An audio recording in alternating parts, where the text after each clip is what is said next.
আপনারা দেখছেন Republic Bangla TV news. চলুন এবারের নজর রাখি। প্রথমে নজরুলের গান, পরে গীতাপাঠ। ব্রিগেডে আসতে মমতা রাজি হলে মোদির মঞ্চেই হবে তার আসন।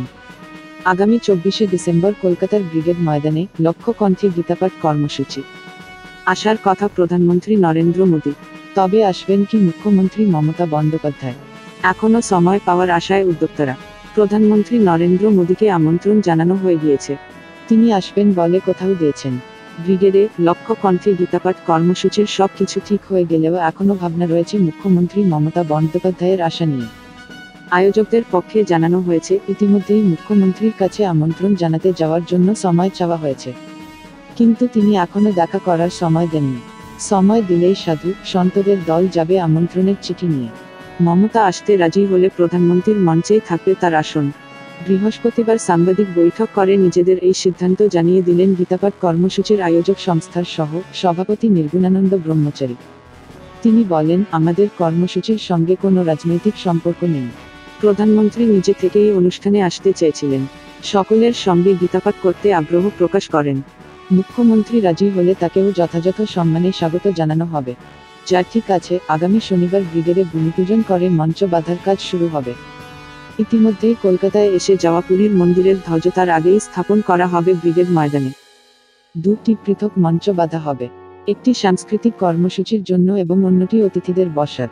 ওই মঞ্চেই বসবেন প্রধানমন্ত্রী, যার নাম দেওয়া হয়েছে পার্থসারথী মঞ্চ। যদি মুখ্যমন্ত্রী আসতে রাজি হন তবে তিনি ওই মঞ্চেই বসবেন।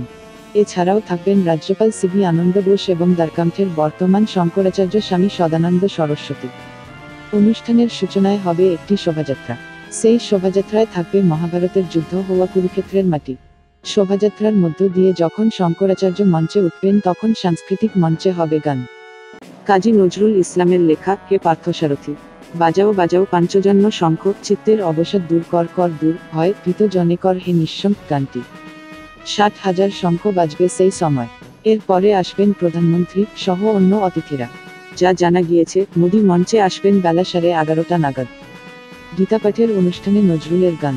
সাংবাদিক বৈঠকে উপস্থিত ভারত সেবাশ্রম সংঘের সন্ন্যাসী স্বামী প্রদীপ্তানন্দ বলেন, গীতা সকলের। আমরা এই অনুষ্ঠানেও ধর্ম মত নির্বিশেষ সকলকে আহ্বান জানিয়েছি।